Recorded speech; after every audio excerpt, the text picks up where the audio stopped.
Yamava, Yamava, Umuchashe, Umuchashe, Nachach away, Nachach away, Umuchashe, Umuchashe, Tawim, Takam, Tawim, Takam, Yamava, Yamava, Umuchashe, Umuchashe.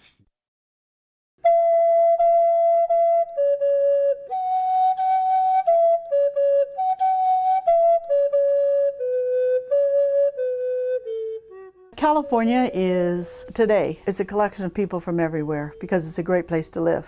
But it appears that that has always been people's opinion. The abundance of animals and fish and food resources, the good weather, all of those things contribute to people migrating into the area. So in California, we have many different language stocks represented, never mind just languages. The estimate ranges between 80 to 120 languages. So we have Uto-Aztecan languages that are related to the languages of the Great Basin in Mexico. We have the Chumashan languages in the Santa Barbara area. We have languages in the north that are distantly related to the Algonquian languages of the East Coast and Northern Plains. Then we have languages also up north that are related to Apache and Navajo of the Southwest. Our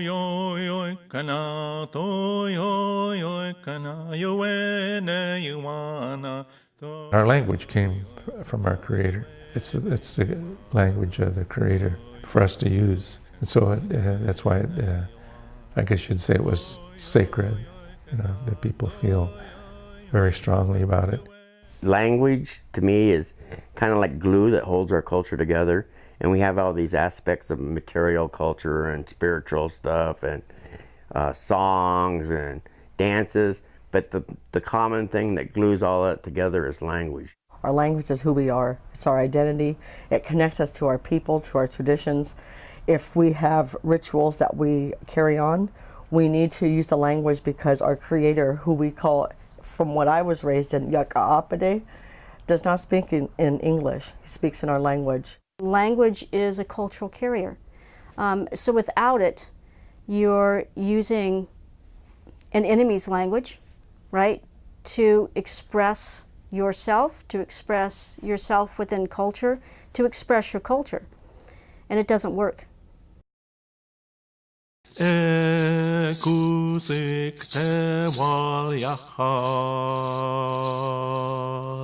The language loss in California was profound and very rapid.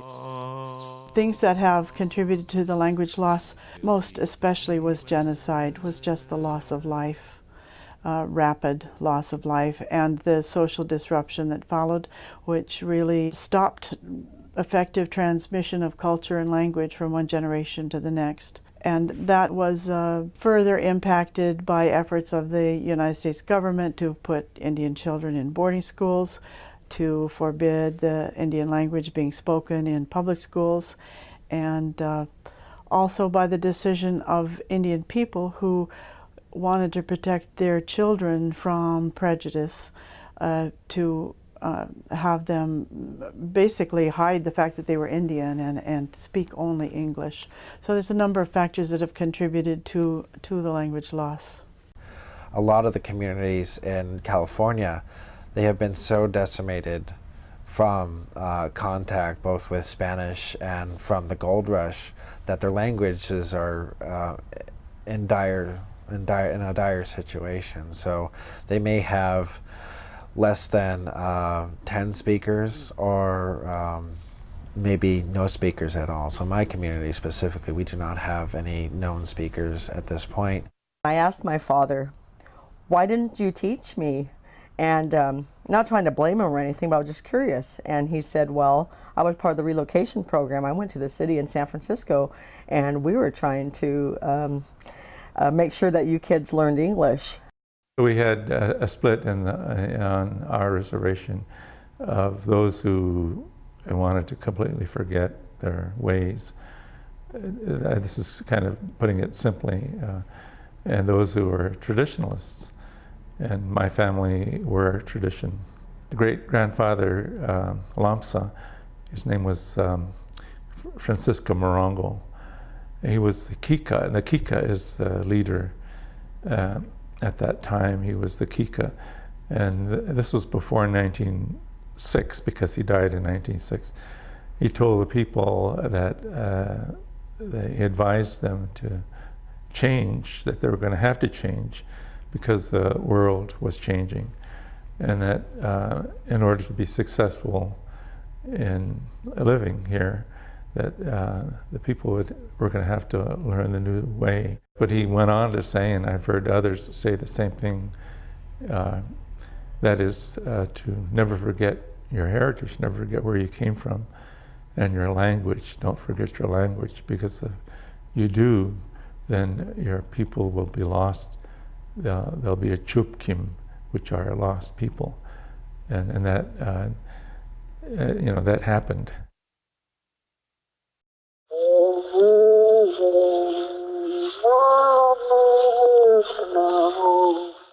John P. Harrington was from a Bostonian family who moved to California, and he was based, I believe, in Santa Barbara. He had a passion for languages, and not only a passion, but a real talent.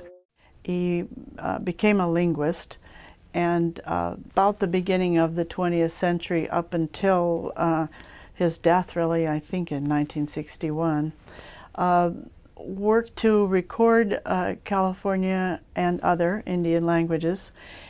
He was extremely gifted in being able to hear the many distinct sounds of California languages. Harrington took notes on legal-sized sheets of paper, and he must have written fast. A lot of times the writing looks kind of slants down on the page, and it's fairly sloppy. You can just see that it was done in a hurry. He was trying to catch everything the person was saying. It's estimated by some people that he collected over 1 million pages, and I am pretty positive that he collected more than 1 million pages. And there's plenty of pages that we know, pages of notes that we know he collected that we simply don't have anymore, that have been lost or haven't been discovered yet. He was keenly aware of how many languages were endangered or being lost. And there's a number of stories of him tracking down the last speaker of some language and working with them. I suspect that the informants and the consultants were motivated just by having somebody interested in their languages, and also probably a sense of we're preserving something that's being lost. I know Maria's material, Maria Solaris's Samala Chumash material, scattered throughout are little references to it's all falling apart, or it's all disappearing, or there's nobody left anymore who talks it. So she had a clear sense that the old ways were dying out, and I think she was quite eager to participate in recording what she could of it. J.P. Harrington came through here in the 20s and 30s. He brought his recording equipment, wax cylinders, metal cylinders, aluminum discs, and he recorded a lot of our old people that were, in their 80s and 90s, back then. A lot of these old people recorded their ceremonial songs for Harrington. For whatever reason, some people will say, well, I'm not going to talk to this, this person and give my, but these people knew enough, and they even said in some of the recordings, I'm giving this because someday they're going to want this information, meaning us. John P. Harrington came and worked with my great-great-grandfather, Santos Manuel, from here, that the reservation's named after, San Manuel Reservation. And he worked with him for about 3 months and learned a lot of Serrano and stories from him that we actually use now in our education department. We wouldn't be who we were without our language, without our history of our elders and everything. We wouldn't be where we're at today without them. I heard that after Harrington died, Mary Haas at UC Berkeley and also Madison Beeler, who had worked with Barbareño, knew about his secretive habits, and they tracked down as much as they could of his material. And he had actually tried to keep everybody off his trail. So who knows how much more might have been around and was just tossed as junk. But anyway, the story that I heard was that they found a Beacon storage unit in Gilroy with hundreds of boxes, maybe not hundreds, but with lots of boxes. And they brought that to Berkeley. Maybe it went other places too. Eventually, it all ended up at the Smithsonian. In the final analysis, the Smithsonian, of course, organized the entire thing, and we have reel numbers, microfilm reels, and then each reel had a screen number, and then each screen had sometimes 2 pages. Some of these Indian groups, he recorded a great deal of information. Other groups, it's a little bit spotty. And some of these languages, it's not too important what he collected, and for other groups, it's the only record of their language that we have.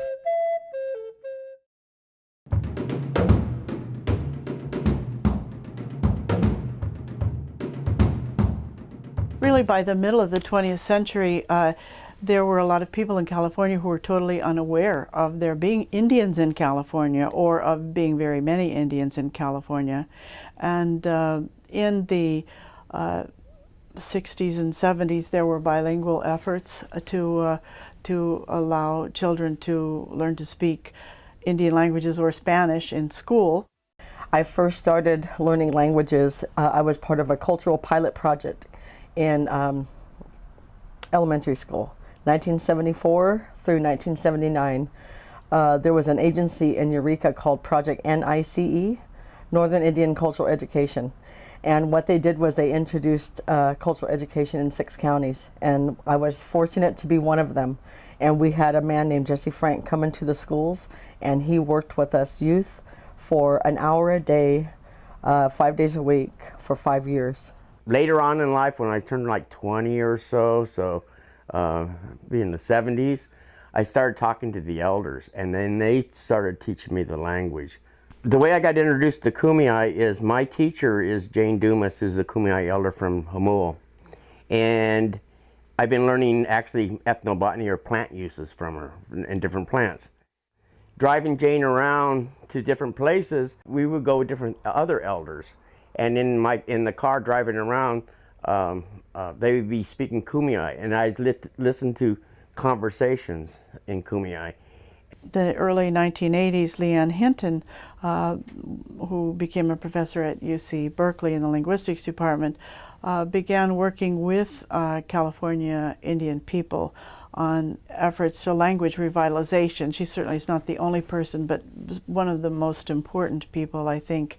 And she worked with an organization called ICLS, Advocates for Indigenous California Language Survival.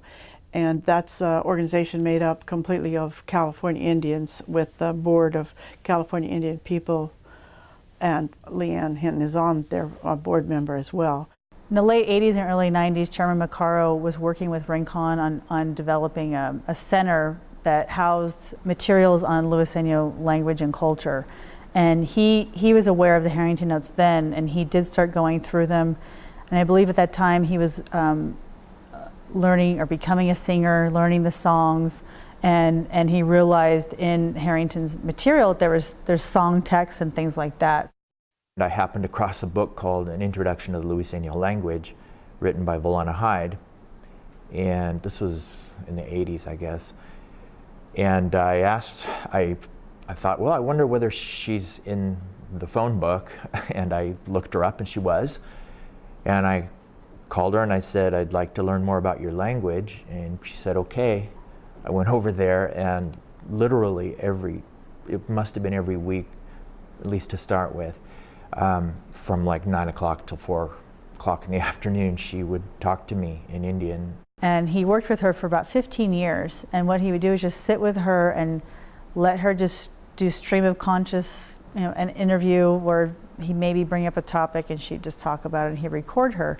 So what he did later on is transcribe those recordings and created a large 1,800-page book on all of those stories. I worked with another woman, just an amazing woman, Dorothy Ramon was her name. She escaped from Sherman Indian School, basically, and said no to the whole boarding school mentality. I got to work with her for 12 years. Shortly before she passed away, thank God, her book came out, Waiteyawa, which means always believe.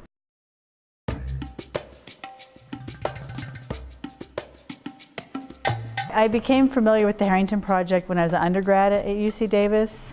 And so when I was interested in going back to graduate school, I contacted Martha Macri, who was my professor at Davis when I was an undergrad, and she decided that she wanted to seek funding for the Harrington Project officially.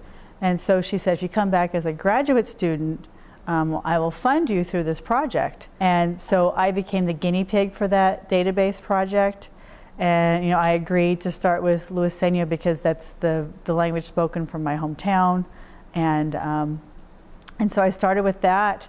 At that time, we worked with Victor Gola on structuring the database, what kind of information did we want coded with it, and then also worked on figuring out how to represent Harrington's phonetic symbols. In linguistics, when one codes a text, you're looking for specific things. And here we have the transcription of the text in one column, but then we have reference numbers on the left so we know what line we're looking at. And then we have other information that we can extract. And because it's going into a database, we can then search it more effectively. The Harrington Project actually really works to develop community, whether it's at the academic level, at the tribal level, or just sort of at the local community level. There's been communities that I've personally worked on the notes, created a report, created a dictionary out of Harrington's work, and just handed it to them and said, here. They understand the impact of what they've been handed. Even though it's been transcribed, even though it's in a printed form, it's an immediate response, an immediate emotional response, an immediate reconnection.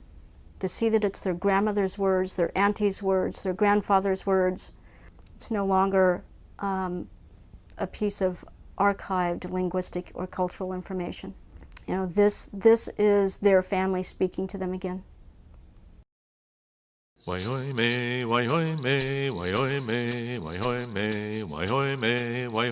Leanne, through her work with communities, and as is documented in Flutes of Fire, has been effective in introducing a number of techniques to stimulate language revitalization, such as the Master Apprentice program, where elders are paired with young people in the community.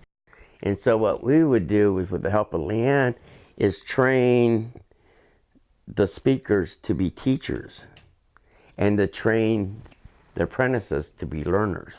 And so they kind of threw out some of the rules of linguistics and brought in some traditional ways of learning. We have 2 conferences every other year. One's Breath of Life, which is up in Berkeley for tribes that have no speakers or limited speakers, where they can go through, they take a crash linguistic course and go through the archives and get materials, and then they try to work on a little language program that they do at the very end. And then we have our Languages Live conference, and we bring all the language programs throughout California together so we can share. And with language, everybody wants to share whatever they want, because it's not about who has the best language program. They want everybody to have the best language program. Well, I come from an academic background, so the programs we have here are things that I'm comfortable with.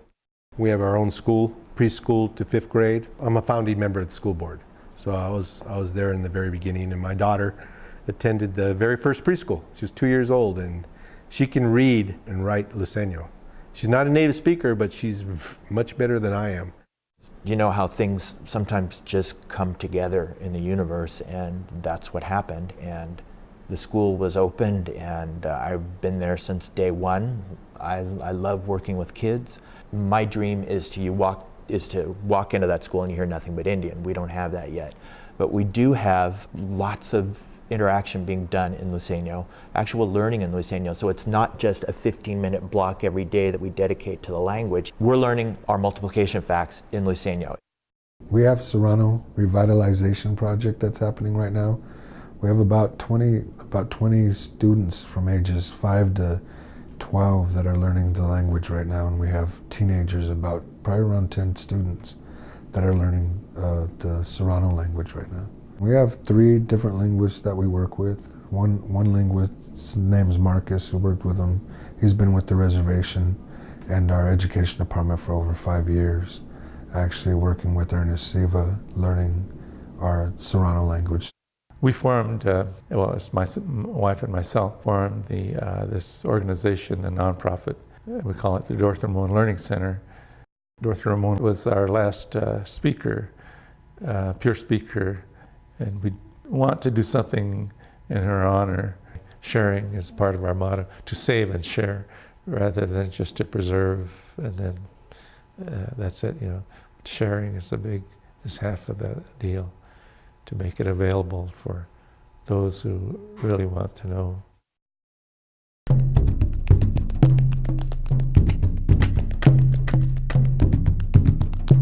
Another thing that has happened in the last part of the 20th century was Indian gaming.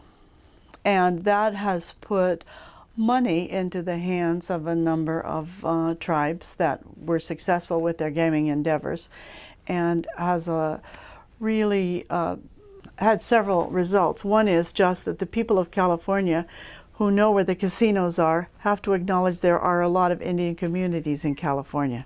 Just in that way has certainly changed the awareness of non-Indian people. And for those tribes that have had good cultural leadership, they have used their profits to begin schools, and in these schools have sometimes introduced the language learning of their own language. And this has made a big difference for a number of communities. In the case of the San Ynez Chumash, the gaming revenues have been crucial in making this happen, to pay for the time and energy going into producing the language apprenticeship program, which involves creating lessons, practice materials.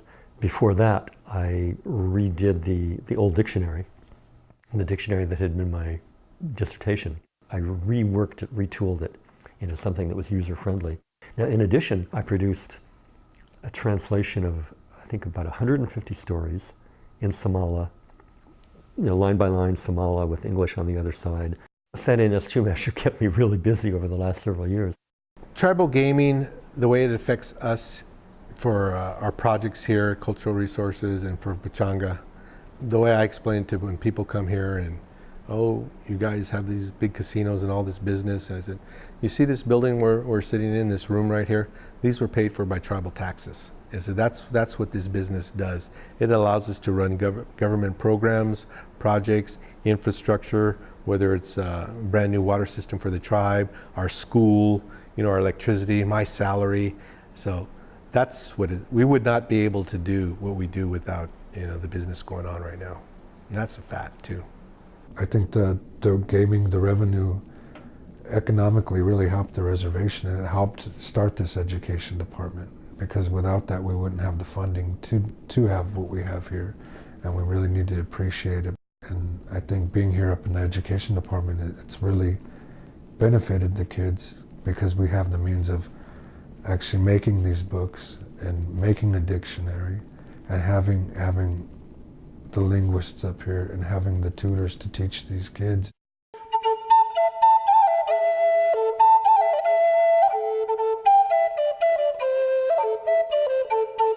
Language revitalization among Indian people, especially in California, because we're so diverse and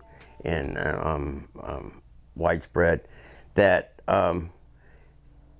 it's just booming. The young people are stimulating the old people, and the old people are stimulating the young people, and the middle-aged people, they're just like, okay, let's go for it. And you know, and the middle-aged people, they struggle with it because they can't make these sounds, you know. And young kids, they just blurt out these Indian sounds with ease. One of the issues about language revitalization is the question about fluency, whether fluency is really your goal, or is your goal to increase the cohesion of your community and to strengthen people's identity as a Native person. And those things can happen without fluency even being approached. To become fluent in a language, as one of the Somali students said, when a friend of his said, well, you guys must be getting fluent. And this man said, we're just getting on the on-ramp. So, but that's the case across the entire state. But there's a great deal of interest, enthusiasm, passion going into reviving, learning, creating teaching materials.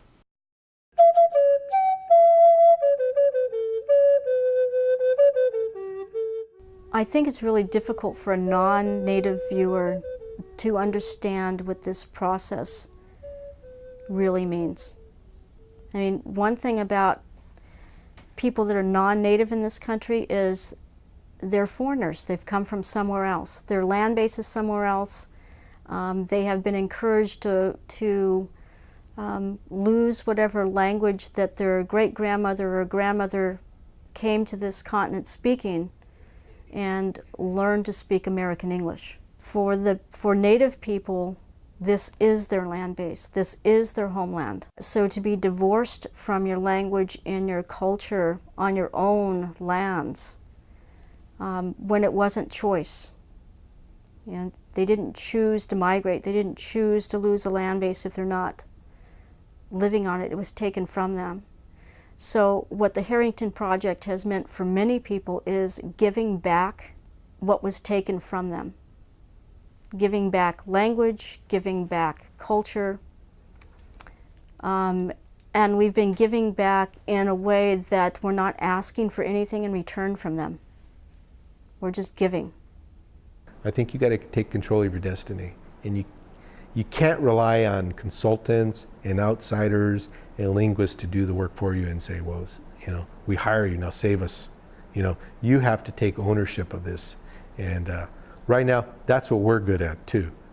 We're not above hiring linguists and scientists and, you know, ethnographers and researchers, because we have our own, but they work under our direction. We have to tell them what to do. We got to control our own destiny.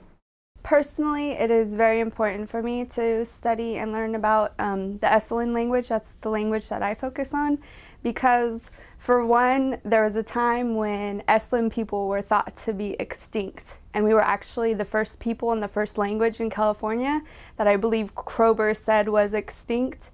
And so for me, it's just like proving that wrong. Like, we're not extinct, we're still here, and we can speak our language. Tipaya. Yahinthil ha janon. Yahinthil ha janon. Yahinthil ha janon. Nyakwarkwar tipaya. Nentaktu.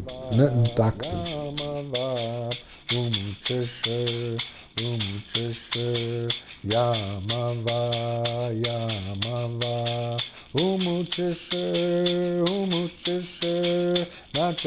Not touched away,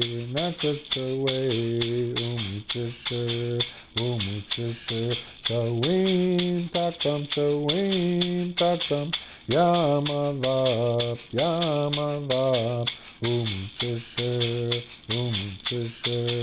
Yamava, Yamava.